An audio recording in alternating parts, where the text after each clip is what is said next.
Laudatos Anunciare, el anuncio de la alabanza, el programa que busca la belleza y la preservación de la creación. Capítulo 1. El legado de San Francisco de Asís. Nuestra gran iniciativa es poder mostrar justamente este cuidado a la casa común, y es por eso que lo llamamos a usted, Fray Daniel, para conocer un poco cuál es su trabajo, cuál es su área de desarrollo dentro de nuestra iglesia, ¿cierto? Y cuál es el papel fundamental que usted representa para nuestra comunidad, ¿cierto? Conocerlo un poco también a usted, si nos puede comentar de dónde viene, ¿cierto? ¿Cuál es su origen? Sería muy interesante.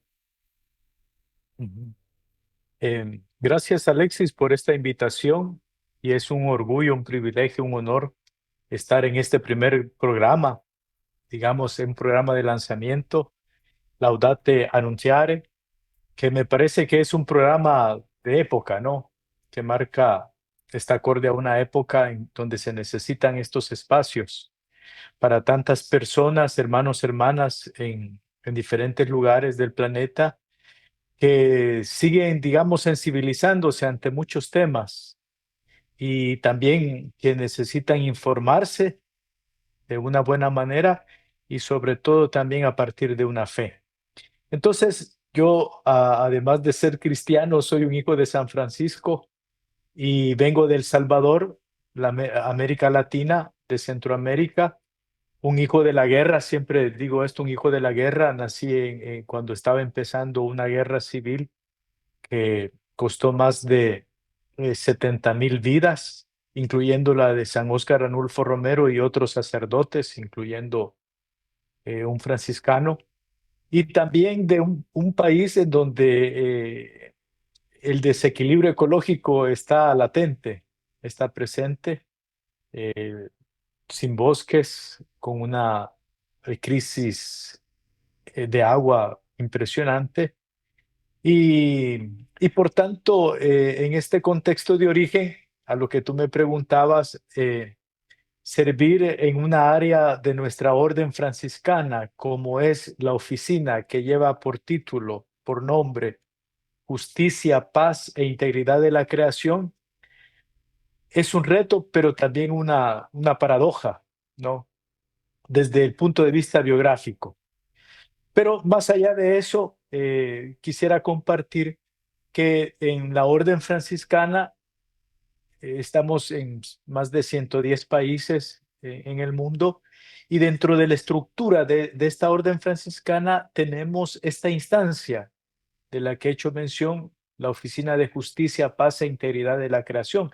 Quiere decir que al ser parte de la estructura de la vida de la orden franciscana, hay hermanos que a nivel de país, a nivel de provincia, a nivel de custodias, se encargan, su responsabilidad, su servicio dentro de la animación provincial es este trabajo de justicia, paz e integridad de la creación. Por eso tenemos, imagínate, en 110 países, un animador en cada país, tenemos alrededor de 100 animadores de justicia, paz e integridad de la creación, que para no hacerlo siempre muy largo, se conoce en el mundo como JPIC.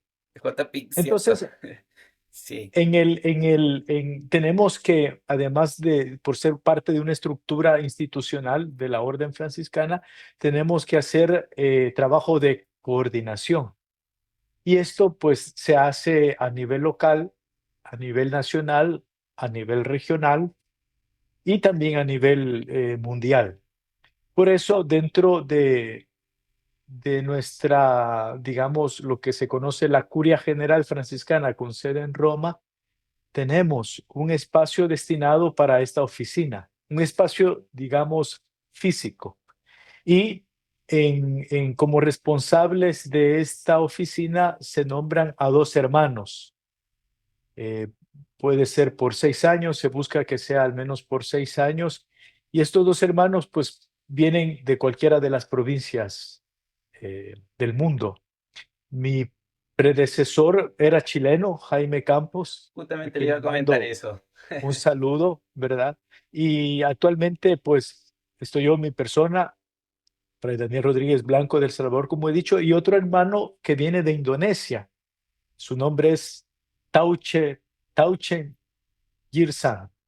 Él también, digamos, con él hacemos este trabajo de coordinación con las provincias de todo el mundo, pero también un trabajo de animación, de cómo podemos a nivel local, a nivel regional, a nivel continental, a nivel mundial, llevar adelante algunas iniciativas que tienen que ver, repito, con la justicia, con la paz y con el cuidado de la casa común. Y esto como una herencia también, pero además de una herencia, un desafío que nos deja nuestro padre, el maestro, el hermano universal, Francisco de Asís.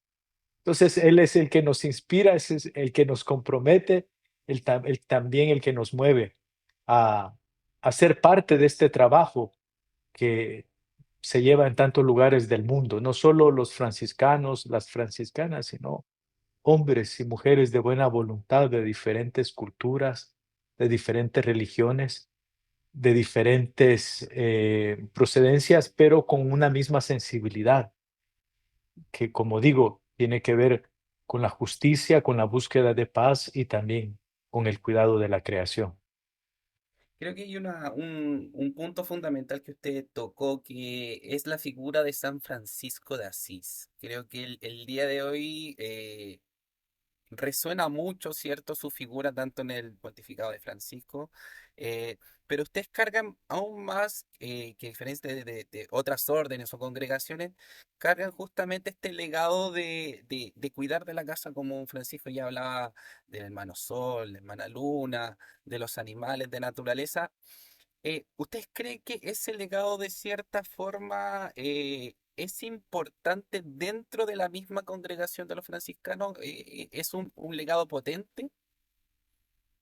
Sí, de hecho, es no solo un legado inspiracional, sino que también es un legado que no nos deja dormir tranquilos, ¿sí? Y eso, digamos, es positivo porque las grandes figuras que marcan tanto la vida personal como la vida en el mundo, como San Francisco, y así podemos mencionar otros personajes, son esas figuras. Hay un teólogo alemán, Jean-Baptiste Metz, que habla de la memoria peligrosa.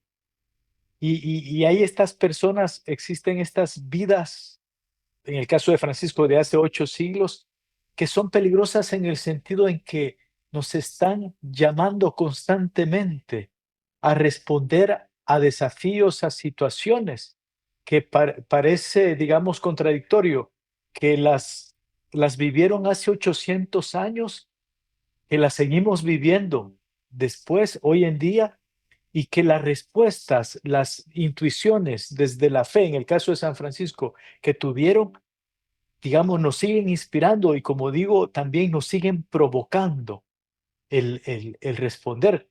Y te doy un ejemplo para decir que no porque seamos hijos de San Francisco tenemos que acostarnos tranquilo porque ya tenemos ese legado asegurado, ¿no?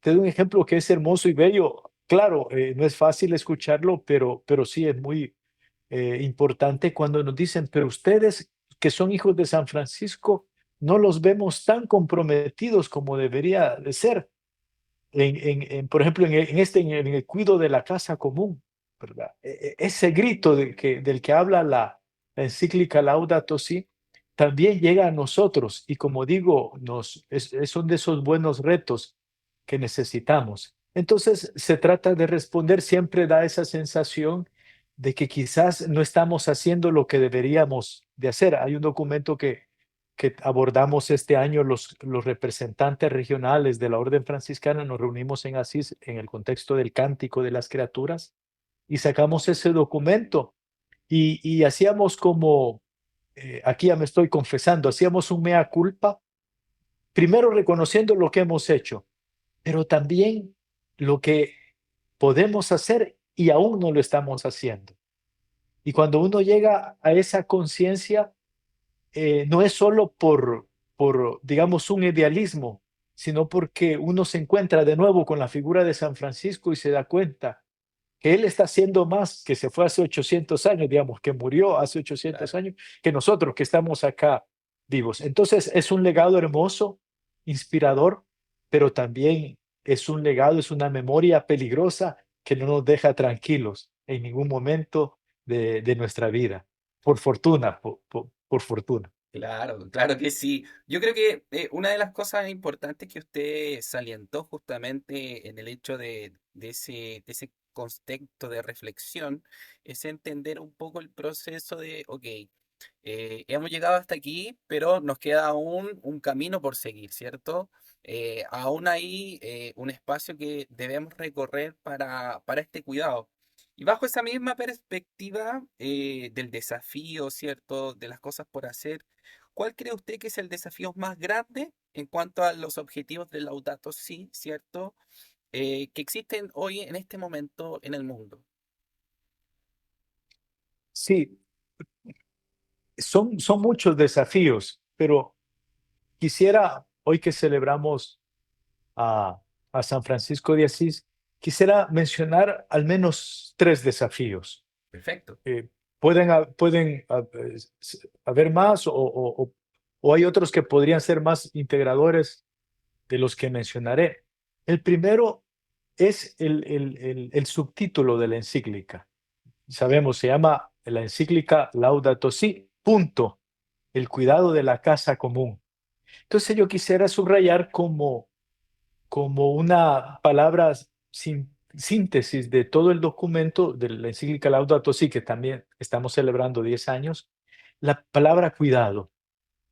La palabra cuidado porque, digamos, responde a una manera de ser de Francisco de Asís.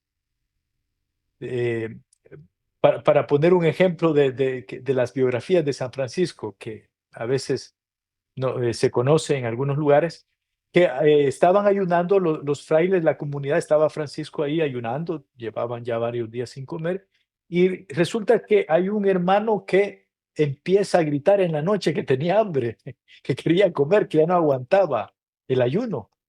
Entonces, Francisco, digamos, esa es una característica que podemos ejemplificar sobre eso que entendemos por cuidado. Entonces Francisco despierta a todos los frailes y le dice, mire, este hermano tiene hambre.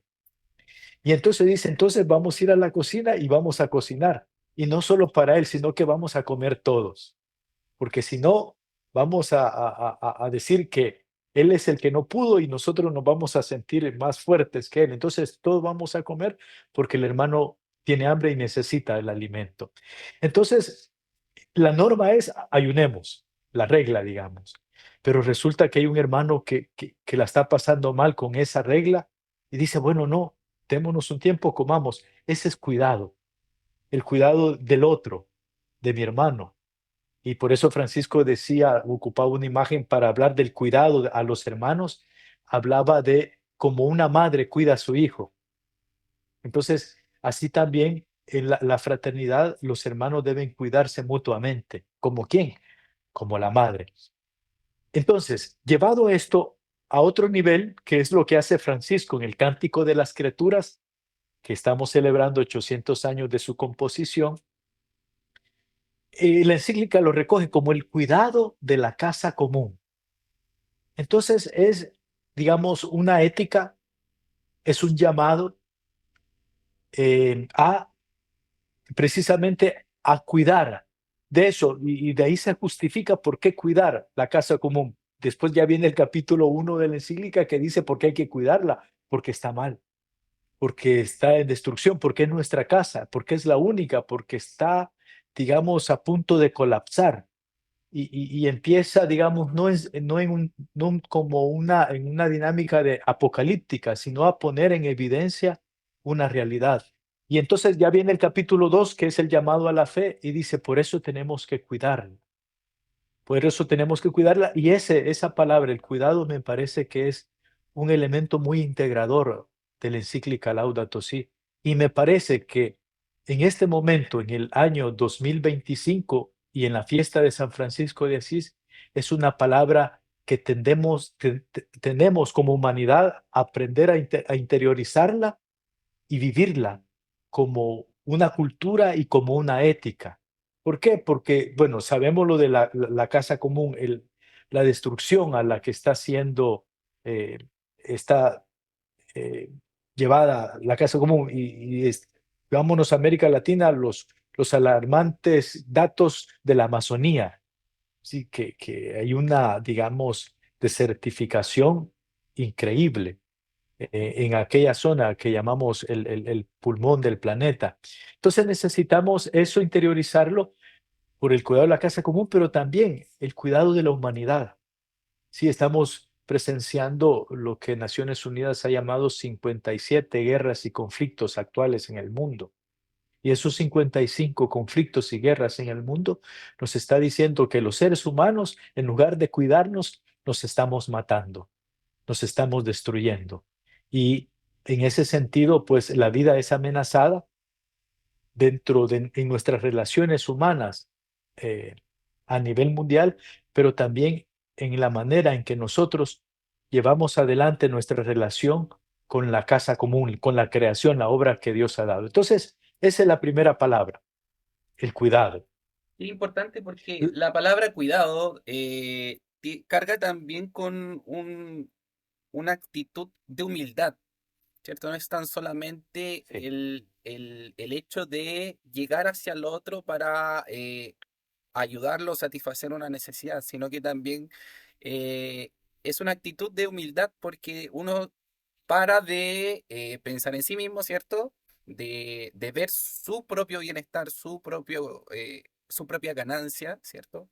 Para poder llegar a ese cuidado, sea este en una persona, en una comunidad, ¿cierto? Es una actitud de comunidad, creo que una actitud de humildad que cada vez más, de cierta forma, ha ido avanzando ese acto de humildad. Sí, sí. Y tenemos arquetipos, personajes en la historia de la humanidad que han vivido desde esa dimensión, ya sea inspirados por su fe, por sus convicciones, qué sé yo, políticas, humanitarias, pero tenemos personas que encarnan esos valores, ¿sí? Y por eso, digamos, la primera, digamos, una palabra articuladora de la encíclica Laudato Si es el cuidado, que pues también, como decía, es el subtítulo de la encíclica. La segunda me parece muy importante que si la conocemos porque cuando presentamos la encíclica Laudato Si siempre acudimos a ella, es la palabra conversión, Claro, ¿sí? Conversión, que en la encíclica se llama conversión ecológica, que correcto. digamos fue muy interesante porque eh, digámoslo así, caricaturicemos, el trabajo por el cuidado de la casa común, al hablar desde la conversión, se bautiza el trabajo, el cuidado de la casa común. ¿Y cómo se bautiza? A través de una palabra muy propia del cristianismo, como es la conversión. Y entonces esa palabra propia de la tradición cristiana, llevada al cuidado de la casa común, necesitamos una conversión mental de corazón para cuidar la casa común.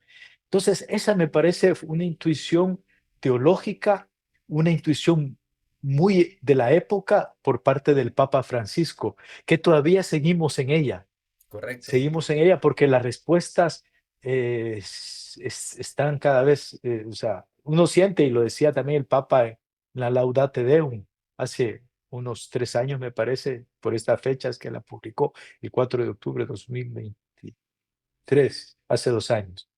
Decía que, bueno, en realidad el 2015 sale la encíclica Laudato Si, parece que todavía no hemos hecho nada. Es decir, un rellamado a la conversión ecológica. Y aquí, pues, por eso quería traer a colación como una segunda palabra que sintetiza la encíclica Laudato Si, porque creo que necesitamos seguir profundizando ese camino de la conversión ecológica, ese cambio de mentalidad, ese cambio del corazón, ¿verdad? Que desde la fe, sobre todo hombres y mujeres del cristianismo, tenemos que vivir, que interiorizar.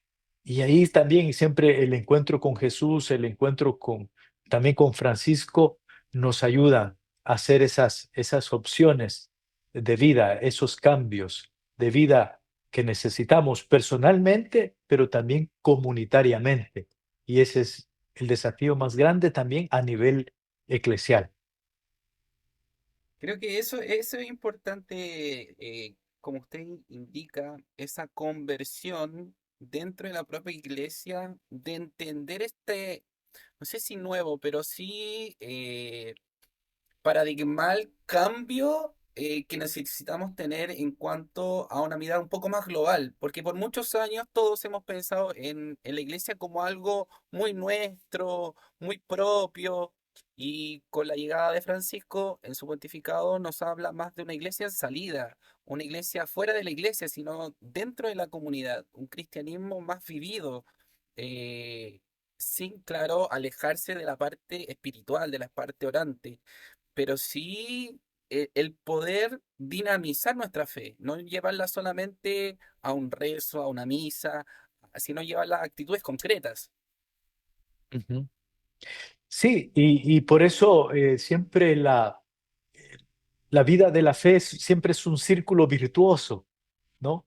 Que hay una buena noticia que te da sentido de vida y esa misma buena noticia te mueve, no por obligación, sino que por digamos, una fuerza interior te mueve a cambiar algo en tu manera de ver las cosas, en tu manera de sentir las cosas, en tu manera de actuar en la vida. Eso es lo que llamamos conversión, siempre nace como una buena noticia. Y luego de esa buena noticia que genera un cambio en la vida, eso se celebra, eso se vive, eso se festeja, digamos, sacramentalmente lo que llamamos Eucaristía, pero también eso se lleva a la contemplación, se lleva a la oración, se lleva al rezo. Y ese mismo rezo, esa contemplación nos lleva a Jesús, nos lleva al Evangelio y ese Evangelio nos vuelve otra vez a provocar un, un paso más allá de nuestra vida, de nuestra conversión. Entonces siempre es un círculo virtuoso que vamos viviendo y que, por ejemplo, lo encontramos en San Francisco de Asís. Eh, a mí siempre me gusta hacer una pregunta sobre la vida de Francisco. Es que Francisco nació, o no nació, vámonos en su momento de conversión, 1206, que es el año de su conversión. Es que Francisco en el año 1206 ya tenía claro el cántico de las criaturas y podemos decir, no, estaba en germen, era una semilla en su corazón que la fue cultivando con el paso de los años, con la radicalidad de vida, con la fraternidad, con la vivencia del Evangelio, y que lo hizo una persona tan madura en su fe, esa fe que se interioriza, esa fe que se compromete, que lo llevó al encuentro con el sultán, que lo llevó al encuentro con, con tantas personas, con los enfermos, y que la festejó, digamos, de diversas maneras en los capítulos con los frailes, en las liturgias, y que lo llevaba también a los montes que hoy conocemos, donde recibió, por ejemplo, los estigmas, la Verna, el monte Albernia, el que lo llevó al monte Subasio también, donde él iba a pasar 40 días en oración. Entonces, esos, digamos, 19 años después de su conversión, hizo que un Francisco fuera madurando lo que llegó a ser el cántico de las criaturas. Por tanto, diríamos que si queremos un ejemplo de lo que significa conversión ecológica, tenemos que ir a la vida de Francisco, porque el Francisco que en 1206 escucha la llamada, ¿sí?, a ir a los leprosos, a cuidarlos, a atenderlos, a vivir con ellos, 19 años más tarde lo lleva a escribir el Cántico de las Criaturas. Ahí se ha dado y se constata biográficamente eso que llamamos una conversión ecológica desde la fe. Y eso, Alexis, me parece que es un tema que tenemos que seguir profundizando como iglesia y también como cristianismo. Y es también lo que el Papa Francisco en su magisterio constantemente nos dejó y que ahora, después de su partida, se vuelve un legado para nosotros, hombres y mujeres de la iglesia del siglo XXI.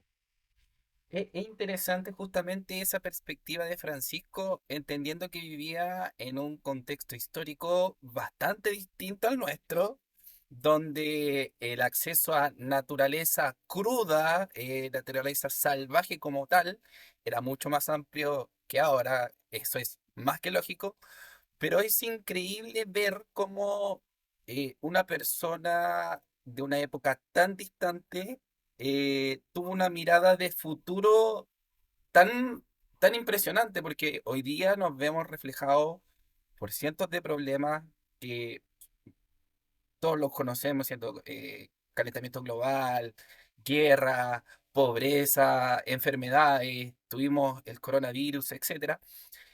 Y Francisco, de cierta forma, nos demuestra que justamente él tenía una relación íntima con el Espíritu Santo, porque yo no veo otro dador de conocimiento, de sabiduría, para llegar a ese cántico.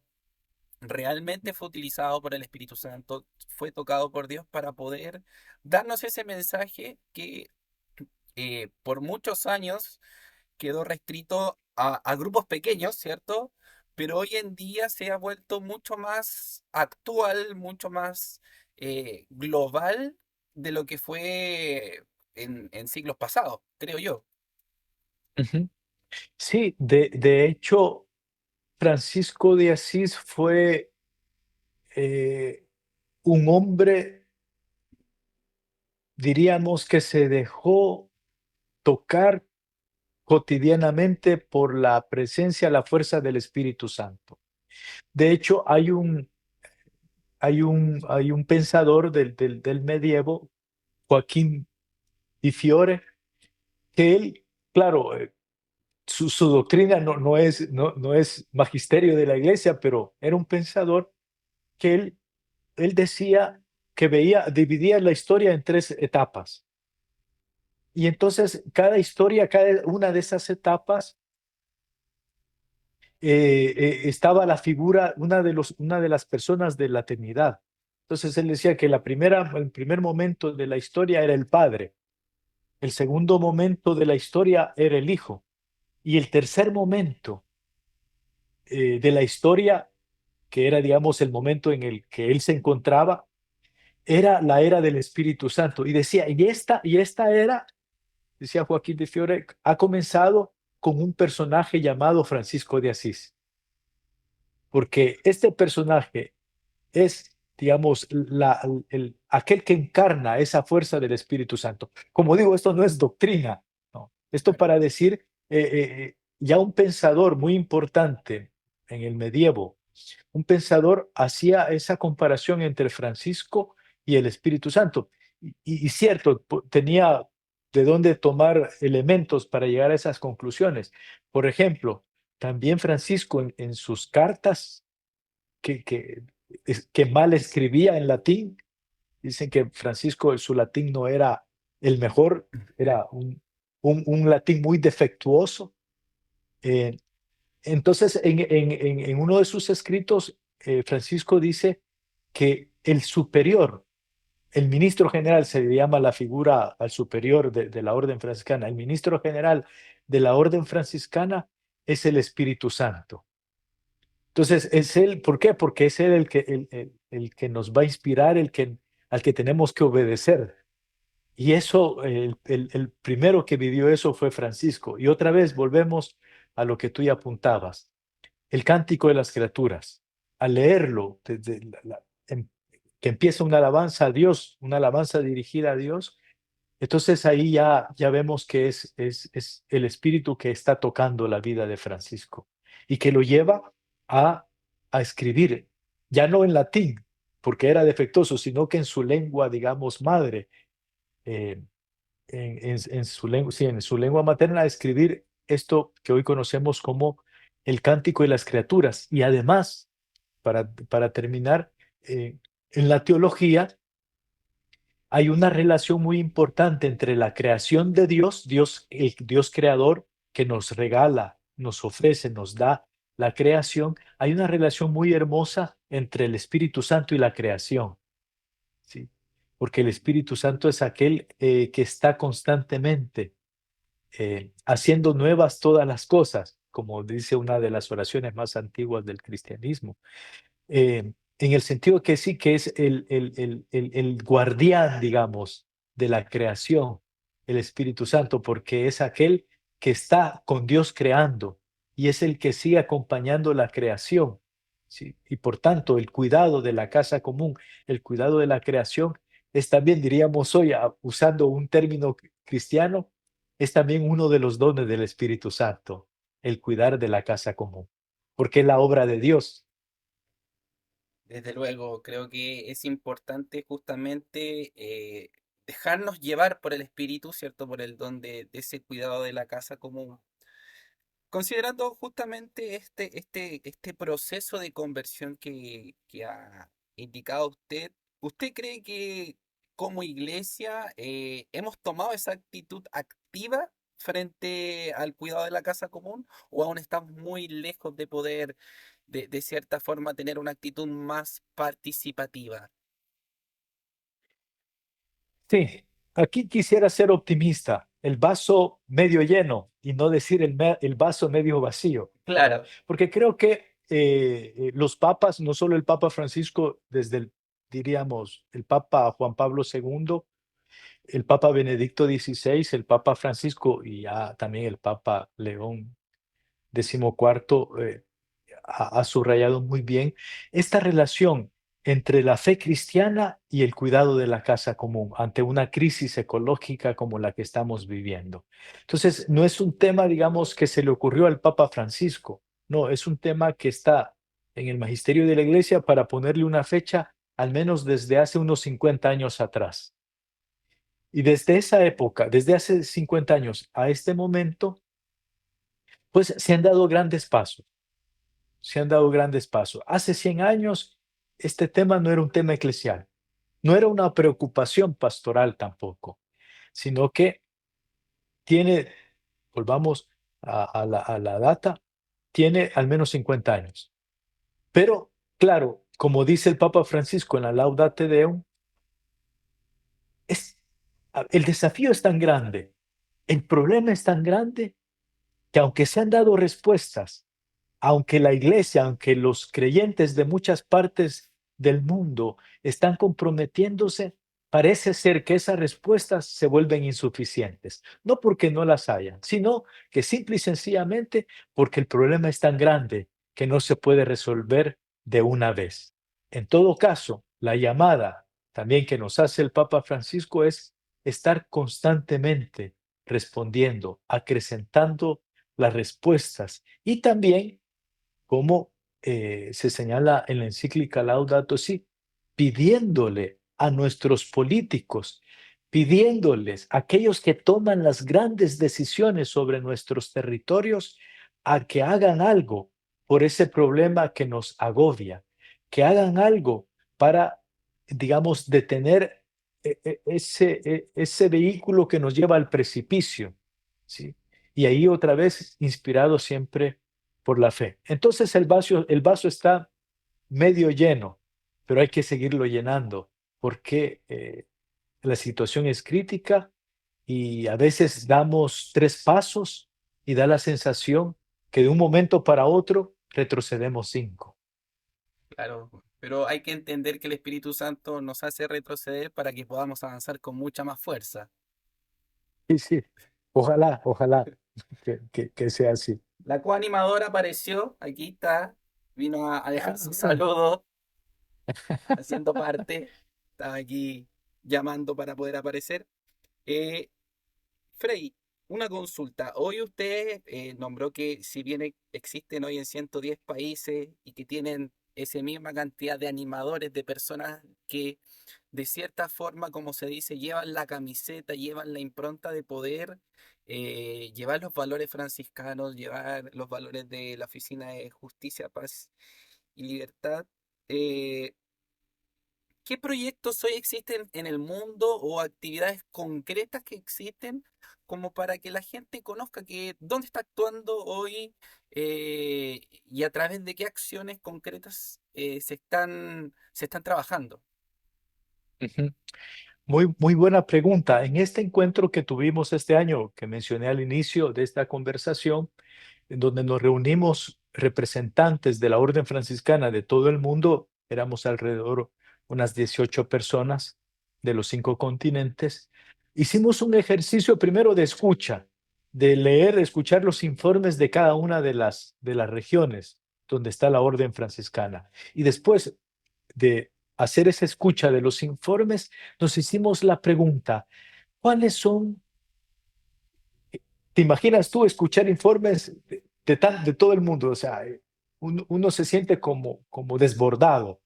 Pero después viene una pregunta dentro de la metodología, una pregunta sintetizadora. ¿Cuáles serían, digamos, las tres problemáticas en el mundo en donde se pueden, digamos, introducir todo esto que hemos escuchado en un día y medio de trabajo? Entonces, encontramos o descubrimos, sintetizamos todos esos informes en tres problemáticas. Una, la injusticia que están viviendo en estos momentos los migrantes y refugiados en el mundo, ¿Correcto? ¿sí? La segunda, Que se ha digo, dado en el último tiempo un gran movimiento, ¿cierto?, de inmigración, no tan solo de un continente a otro, sino que general actualmente. Hoy día vemos muchos inmigrantes de todo el mundo moviéndose de continente a continente, no tan solo de país a país, sino que de continentes completos que se van a otros continentes. ¿sí? Y por eso, digamos, es esa realidad, porque, y no es que la sacamos de la manga del hábito, Claro, sino que era una constante en los informes, ¿sí? Situación de refugiados, situación de migrantes, y entonces fuimos al escuchar esas palabras constantes. Entonces ahí hay que poner atención. La segunda fue las guerras y los conflictos, ¿sí? ¿Te imaginas? Teníamos dos frailes de la Tierra Santa en este encuentro, y te imaginas los informes que compartieron sobre el conflicto que se vive hoy en día en Medio Oriente. Entonces, y así en otros lugares de América Latina, de África y de Europa. Entonces dijimos, bueno, la primera es la injusticia que viven constantemente los migrantes y los refugiados en el mundo. La segunda, los conflictos y las guerras en el mundo, que como decía antes, las Naciones Unidas habla de 57. Yo pienso, creo que hay más, pero no nos metamos en esta discusión. Y la exacto. tercera es, digamos, la problemática volvió a recaer en el- la destrucción de la creación, ¿sí? Como una constante en los informes. Ahí es donde el hermano que estaba de Brasil también arrojó los números de la Amazonía que está sufriendo.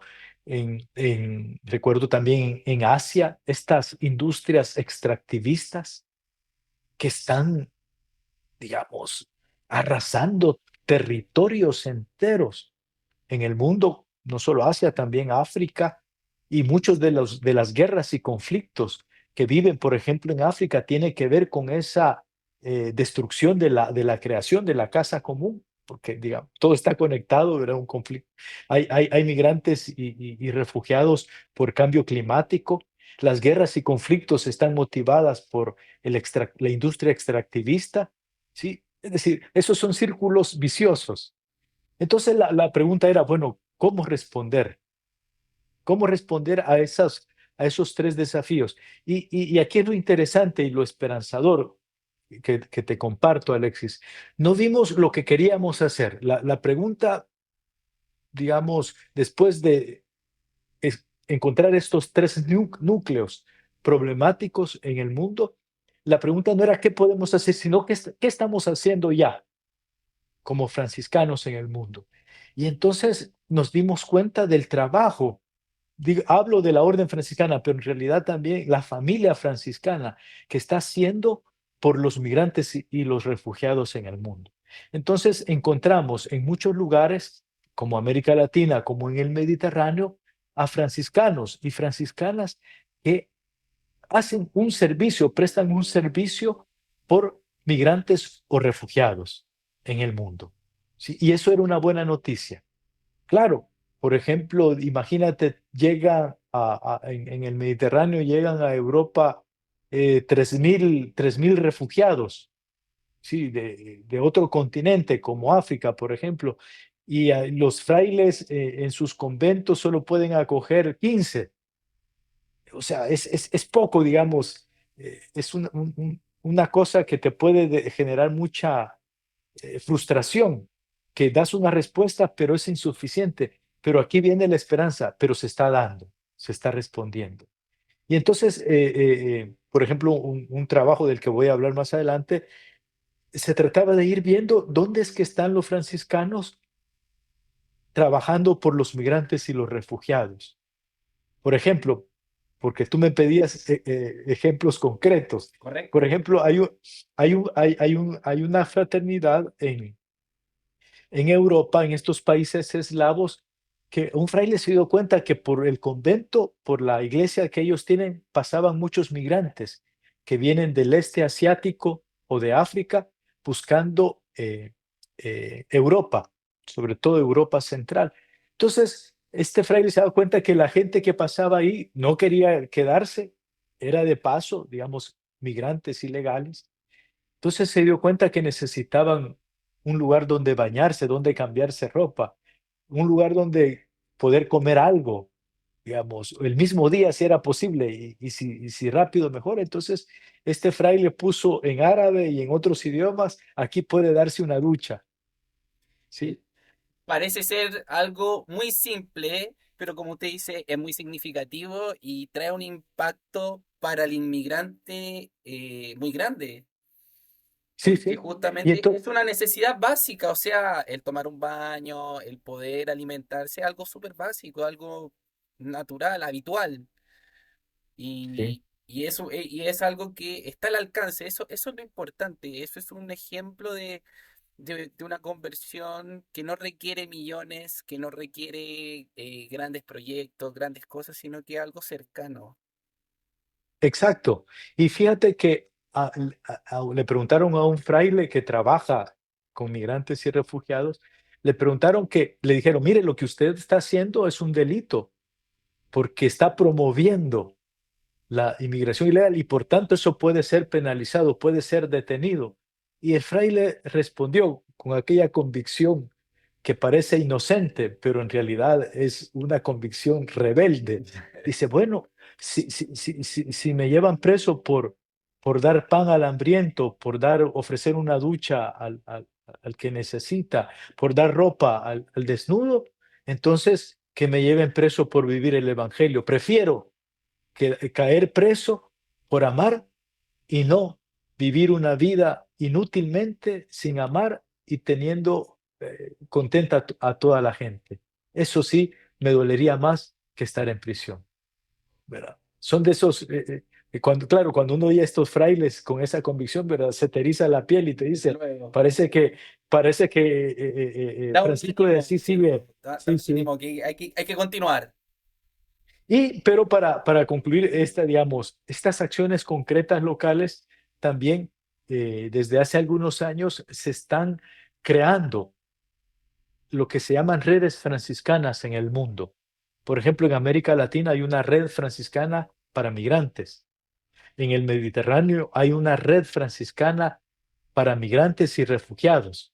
Y no se trata, digamos, de crear espacios de acogida, sino que buscar donde están trabajando los frailes en diversas partes, sea de América Latina, sea de el Mediterráneo, sea de Asia, y con ellos que no se conocen, que no saben que están haciendo lo mismo, conectarlos y juntos generar un proyecto como franciscanos para poder, digamos, responder no solo localmente, sino también regionalmente a estos desafíos, como por ejemplo la inmigración. ¿verdad? Que va en aumento. Hoy hay más migrantes en el mundo y más refugiados que hace 3 años. Y seguramente, y no quiero ser ave de mal agüero, pero seguramente tal como están las cosas, las guerras, los conflictos, el cambio climático, el 2026 será otro año que en donde migrantes y refugiados en el mundo aumentarán los números, por desgracia, por la situación.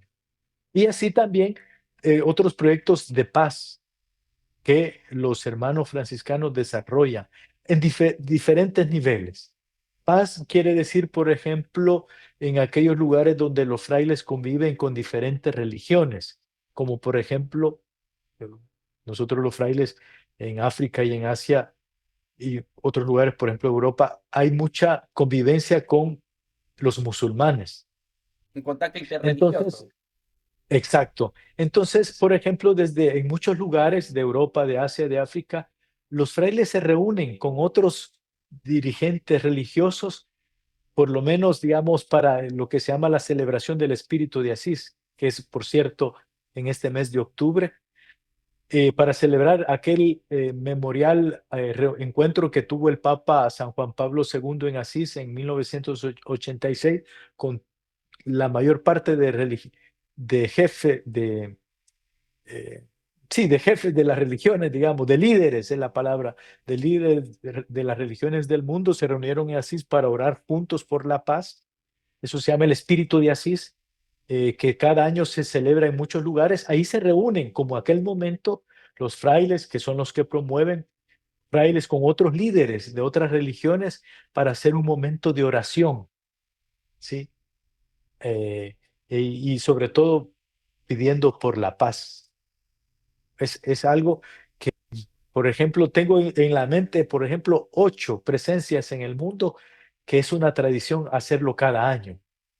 Sí, y he podido estar en al menos 2 de ellas, y sí, es un momento muy especial, ¿verdad? Porque sobre todo recordando que hace 300 años estas religiones se estaban matando entre sí y ahora estas religiones se unen en un lugar, se reúnen para orar y por pedir a Dios por la paz. Entonces, esos son gestos, pequeños gestos que se hacen, que se viven eh, por la construcción de paz. ¿Por qué? Porque Francisco es el santo de la paz y aquella frase que nosotros conocemos mucho de San Francisco, hazme un instrumento de tu paz, se quiere vivir en diferentes ámbitos. Y por ejemplo, también quisiera compartir lo que los frailes hacen en Tierra Santa, ¿sí? En favor de los niños, en favor de este diálogo, ¿sí?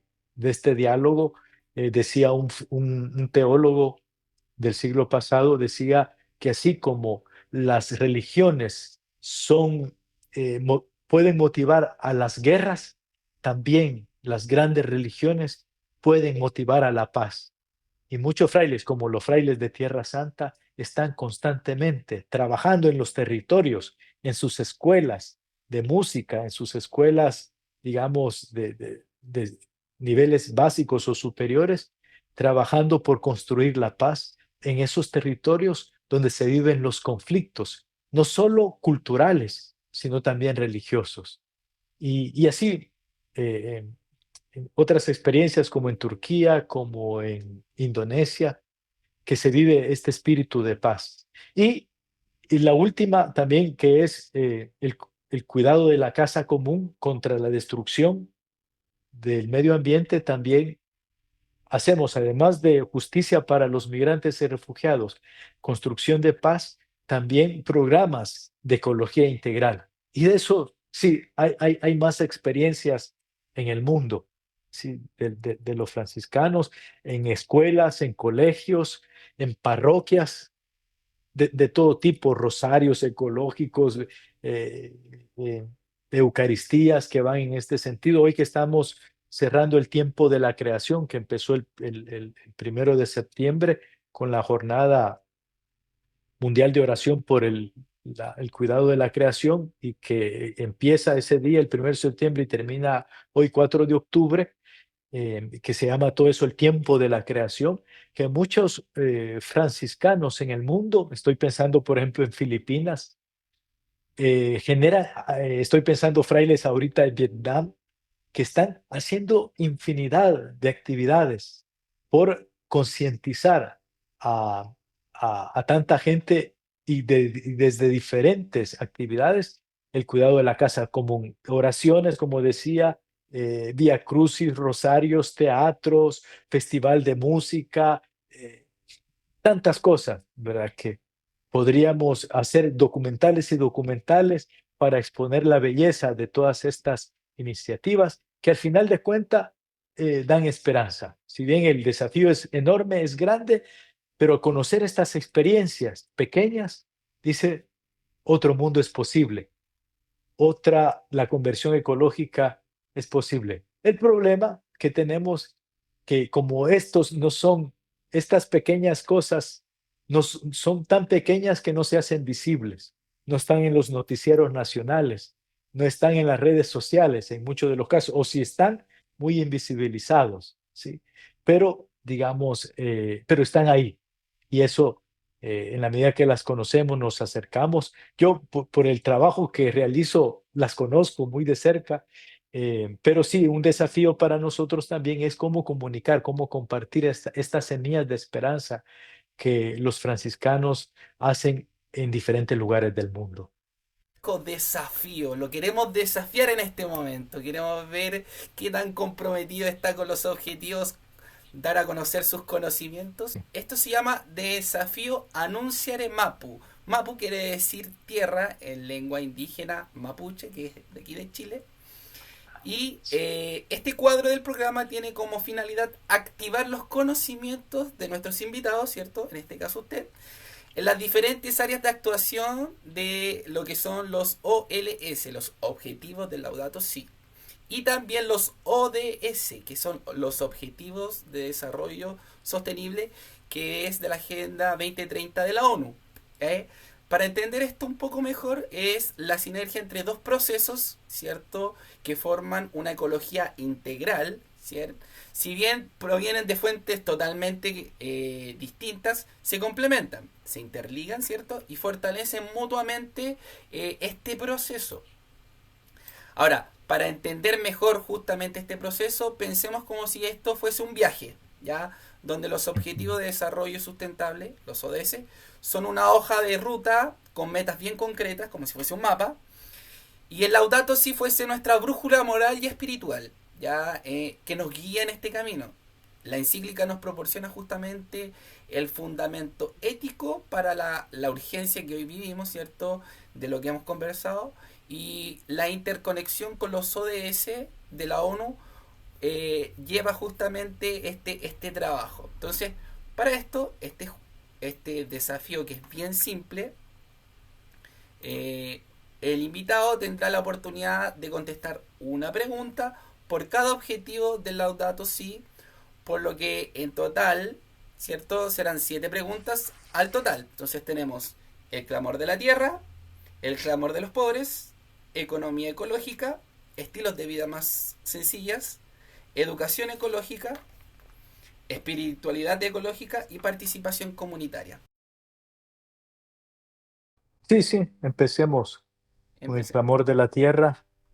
Entonces, vamos al clamor de la tierra. Vamos primero a ver cuál puede salir. 15 objetivos que está del clamor de la tierra, ya, Tiene que ver. que tienen que ver, tienen relación, y nuestro querido Frey nos va a responder la 15. Ok, en la historia de Estados Unidos, ¿qué evento del siglo XIX implica la rápida y masiva ocupación de tierras y el desplazamiento de poblaciones indígenas, afectando gravemente los ecosistemas y la vida silvestre? A. Guerras de secesión. B. El asalto a Pearl Harbor. O C. La expansión al oeste. Ujú. ¿Cuál cree usted que es la respuesta correcta? A, B o C. Eh, sería la A. La A. Veamos si es la A. No, justamente no, es la letra La C. expansión al oeste. Exacto. Este Ok. proceso implicó la deforestación a gran escala y la alteración de hábitat, como la extinción de algunos, por ejemplo, estuvo muy cerca de la extinción del bisonte, cambiando para siempre, ¿cierto?, los ecosistemas terrestres de Norteamérica. Vamos a ver si en la próxima le va mejor. Entonces ahora vamos al clamor de los pobres. Vamos a lanzar aquí a la suerte cuál va a ser la Laudato Si. Vamos a salud y bienestar. Y la pregunta es la siguiente.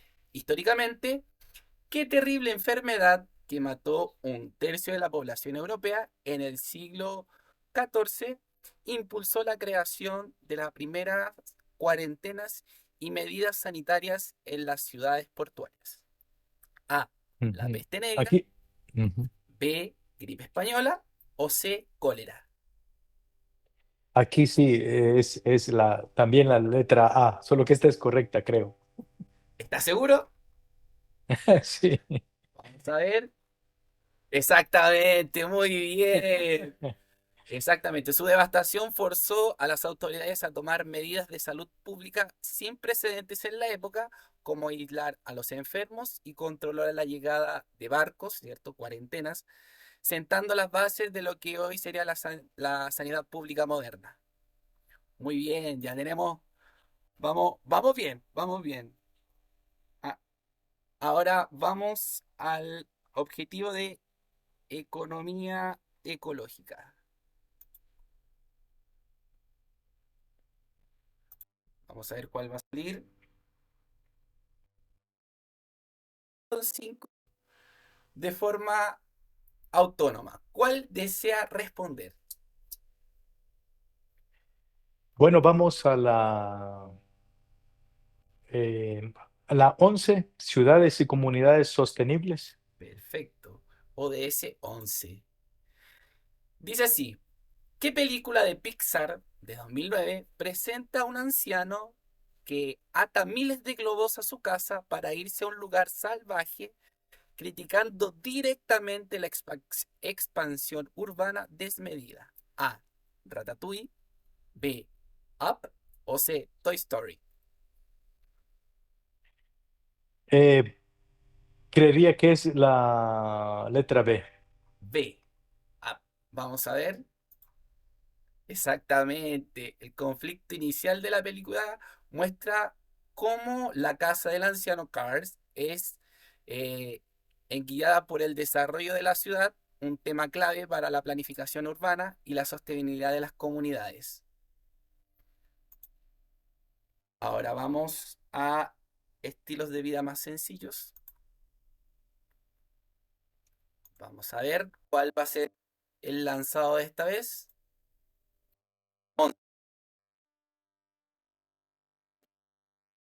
Una nuevamente oceánica juega un papel vital en la regulación del clima del Atlántico Norte al transportar aguas cálidas desde el Atlántico tropical hacia la latitud más alta. A. La corriente de Humboldt. B.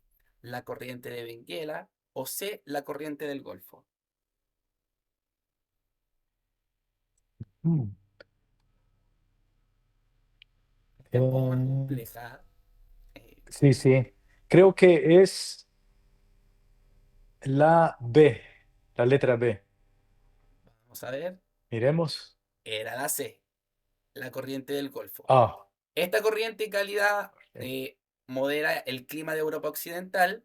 Su posible ralentación o colapso ligado al cambio climático es una de las mayores preocupaciones geoclimáticas que existen actualmente. No fue de esta vez, pero vamos ahí cerca, cerca. Entonces vamos ahora a la educación ecológica. Vamos a ver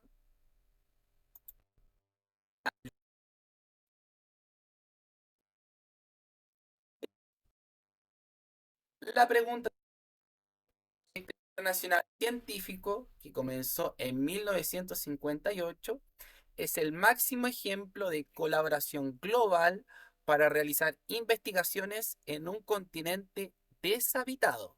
Ojo, contexto de esto, continente deshabitado. A. Ujú. El gran colisionador de hadrones. B. El Tratado Antártico y su programa de investigación. O C. La Estación Espacial Internacional. Ujú. Creo que sería la B. ¿Correcto? Vamos a ver. Correcto, correcto, correcto. Muy bien. Vamos mejorando, vamos mejorando. Este acuerdo histórico destina un continente entero exclusivamente a la paz y la investigación científica, requiriendo la cooperación de decenas de países. Perfecto. Ahora vamos a dejar espiritualidad ecológica para el final. Vamos a participación de la comunidad. Vamos a ver cuál le va a tocar.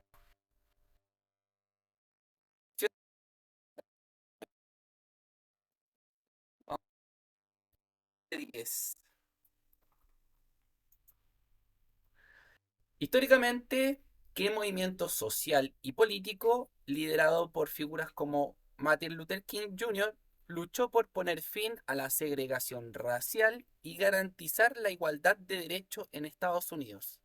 A. El movimiento de los derechos civiles. B. El movimiento hippie. O C. La revolución cultural china.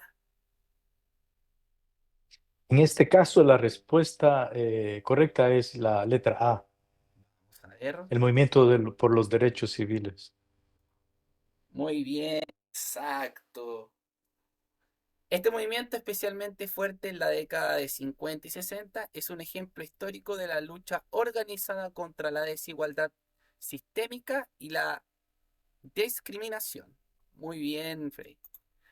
Y ahora, por último, espiritualidad ecológica. Vamos a ver cuál será la pregunta.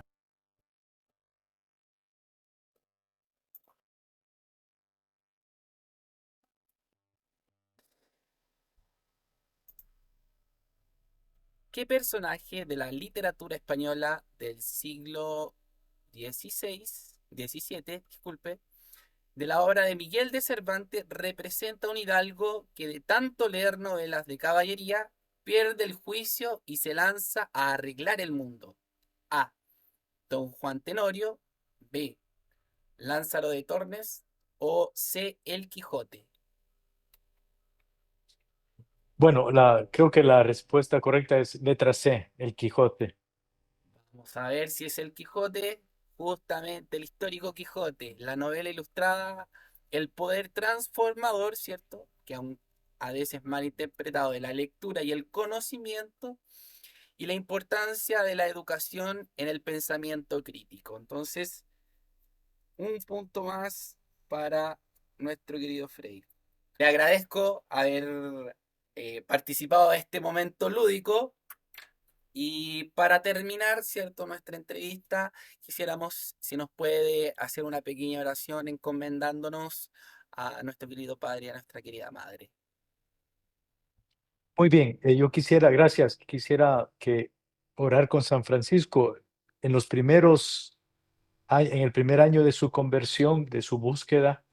Francisco hacía una oración, cualquier iglesita, capilla que entraba hacía una oración que nos presenta a un Francisco en búsqueda, un Francisco que busca la luz. Yo creo que como humanidad también necesitamos de luz, necesitamos de esperanza, necesitamos de buenas noticias. Y entonces Francisco la buscaba en su oración. Por eso hoy que celebramos a nuestro santo, a nuestro hermano, quisiera que nos uniéramos en oración con sus palabras. En el nombre del Padre, del Hijo y del Espíritu Santo. Amén. Amén. Oh alto y glorioso Dios, ilumina las tinieblas de mi corazón. Dame fe recta, esperanza cierta, caridad perfecta, sentido y conocimiento, Señor, para que cumpla tu santo y veraz mandamiento. Amén. Amén. Muchísimas gracias, padre. ¿Algún aviso que quiera darnos a todos para terminar el programa o algún saludo especial a alguien? No, no, felicidades a todos los que celebran este día de San Francisco, ya que estamos con un chileno. También quiero saludar a mis hermanos chilenos que también, frailes, que hacen trabajo muy interesante con migrantes en el norte, en Iquique, que trabajan también por la paz. Hay un proyecto muy interesante que se llama Círculos por la Paz y también por su compromiso con el cuidado de la casa común. Entonces, un saludo cariñoso a mis hermanos de Chile y a toda la América Latina franciscana. Así que sigamos construyendo paz, sigamos cuidando también de la casa común. Así que, pues, a la América Latina, un saludo en el Día de San Francisco. Amén, increíble. Bueno, un gusto haberlo conocido, haber tenido esta oportunidad de tenerlo aquí con nosotros. Que Dios lo bendiga, que dé mucha salud y que sea muy fructífero su trabajo. Muchísimas gracias. Gracias, Alexi. Paz y bien. Laudatos Annunciare, el anuncio de la alabanza. Sigue la programación de Radio Madrugadores y nos vemos en el próximo capítulo.